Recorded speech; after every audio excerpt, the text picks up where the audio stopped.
Alright guys, so welcome to the video. This video is sponsored by Rawcat, a major gaming peripheral company known for their great mouse and keyboards. I always love the design of one of their most popular mice, and they've sent me their latest Burst Pro Air. At 81 grams, it may not be the lightest in the market, but still feels light enough for my usage in FPS games. I absolutely love the shape, and it's really great for fingertip style grips. In addition, you can connect via USB and Bluetooth 5.2. With a 100-hour battery life on a single charge, this one can last a while. The PTFE feet are also really great and one of the smoothest I've tested. Please go ahead and check them out, as I think this mouse is worth getting. To appreciate all my fans that watch this video, go ahead and leave a comment below to be entered to win this gaming mouse. So you have to leave a comment of what your favorite FPS game is. Alright, so guys, this configuration comes with the i9-12900H processor, the RTX 3070, this goes up to 120 watts, 1 terabyte of an SSD, and 16 gigabytes of DDR5 RAM. So the panel specs is nothing new. We've seen this previously with other configurations in the Zephyrus line. It is the 16x10 QHD IPS panel. This goes up to 500 nits, which is really good. This goes up to 165 Hz. This does not have G-Sync, guys. I think that this is a deal breaker for me, especially if I'm playing demanding games or FPS games that demand high FPS, and I want to keep the visual quality of the game. So remember the G15 that I keep talking about and owned for my daily driver for the past year or so? Well, this straight up beats it. I like this color better, and it's a nice stealthy black. I really do love that soft touch material, definitely something I've spoken about in the past. It's just more comfortable to me and better for long usage. It's kind of like you're driving a nice car with a rubberized textured steering wheel rather than a cheap plastic steering wheel. Yeah, you guys get the point. So the keyboard is awesome, but for some reason feels a bit different from last year's G15. Still, it supports the single zone RGB lighting that can be controlled from the Armoury Crate software.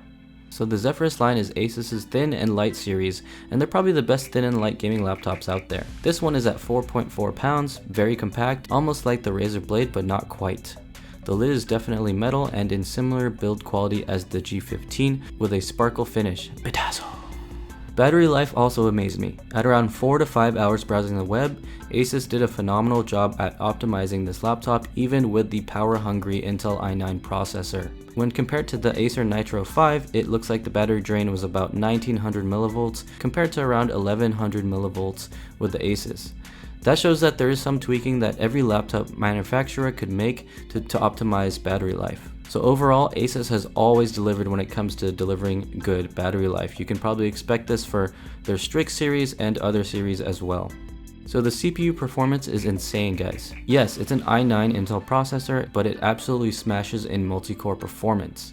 I've heard that the 12800HX CPU is the beastiest CPU to get right now, but I've only seen that on the Lenovo Legion 7 configurations, which are a little bit more expensive.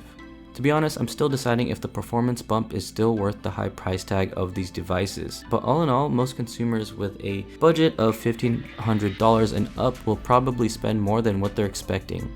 Yes, I remember the days when a $1,000 laptop was the norm, but now Intel has raised the prices if you want to get a high performance laptop.